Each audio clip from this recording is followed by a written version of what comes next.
ஊரக தொழிலாளர்கள், குறிப்பாக ஆதி திராவிடர் மற்றும் பழங்குடியினர், மாற்றுத்திறனாளி தொழிலாளர்கள் ஊரக வேலைவாய்ப்பு அளிக்கும் திட்டத்தை அதிகமாக சார்ந்திருப்பதாலும், தமிழ்நாட்டில் ஊரக பகுதியில் தொடர் தேவை இருந்து வருவதினாலும் விபி கிராம் 2025 புதிய திட்டம் 1/7/2026 முதல் செயல்படுத்தப்பட்டுள்ளது. இந்த புதிய விபி கிராம் 2025 திட்டத்தின் கீழ் தற்போது 2027 நிதியாண்டிற்கு ஒன்றிய அரசின் 60% நிதி பங்களிப்பு ரூபாய் 7,586 கோடி ஒதுக்கீடு செய்யப்பட்டுள்ளது.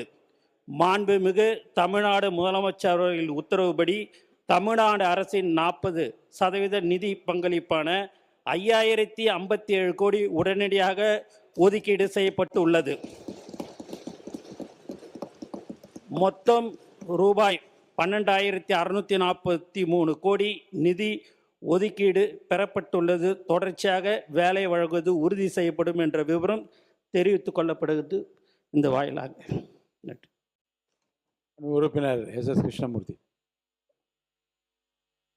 மாண்புமிகு பேரவைத் தலைவர் அவர்களே, மாண்புமிகு பொதுப்பணித்துறை அமைச்சர் அவர்கள் அனைத்திந்திய அண்ணா திராவிட முன்னேற்ற கழகத்தின் மீது பேசிய அவதூறான பேச்சுகளை மாண்புமிகு பேரவைத் தலைவர் அவர்கள் ஆய்வு செய்து அவை குறிப்பிலே இருந்து நீக்கப்பட வேண்டும் என்று கேட்டுக்கொள்கிறேன். ஏற்கனவே நான் சொல்லியிருக்கிறேன், முறையான ஆய்வுக்கு உட்படுத்தப்பட்டு அவற்றின் தன்மை கருதி உரிய முடிவுகளை நான் எடுப்பேன். மாண்பு உறுப்பினர் திருமதி லதா.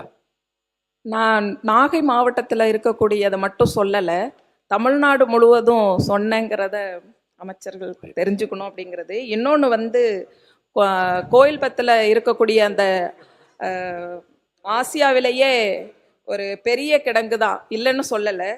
ஆனால் அதில் குடிநீர் இல்லை, கழிவறை வசதிகள்லாம் இல்லை, ஆள் பற்றாக்குறைங்கிறது இருக்குதுங்கிறதையும் சொல்லிக்கிறேன். மாண்பு உறுப்பினர் திருமதி கனிமொழி சந்தோஷ்.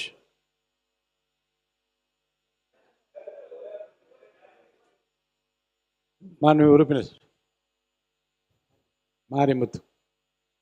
மிகு பேரவைத் தலைவர் அவர்கள், இந்த கிராமப்புற வளர்ச்சி அடைந்த கிராமப்புற வேலை உறுதியளிப்பு திட்டத்தில் இந்த வயதானவர்கள் கண்வெளி விழுந்தால் மட்டும்தான் வேலைக்கு செல்லலாம் அப்படின்னு இருக்கு. அது அதன் மீது சில ரிலாக்ஸேஷன் கொடுக்கணும். ஏன்னா வயசானவங்க அது மாதிரி எடுக்க முடியலை, வேலைக்கு போக முடியலை, அதுதான் வாழ்வாதாரமாக இருக்குது. அதோடு மாண்புமிகு அமைச்சர் அவர்களுக்கு பணிவாக கேட்டுக்கொள்ளுகலாம். இப்போ மீனவர்களுக்கு தடை காலத்தில் நிவாரணம் கொடுக்குறாங்க. விவசாய தொழிலாளிக்கும் தடைக்காலம் அறிவிச்சிருக்கிறீங்க, வேலை இல்லைன்னு சொல்கிறீங்க, ஏதாவது நிவாரணம் கொடுப்பீங்களா தாயுள்ளத்தோடுன்னு கேட்குறேன்.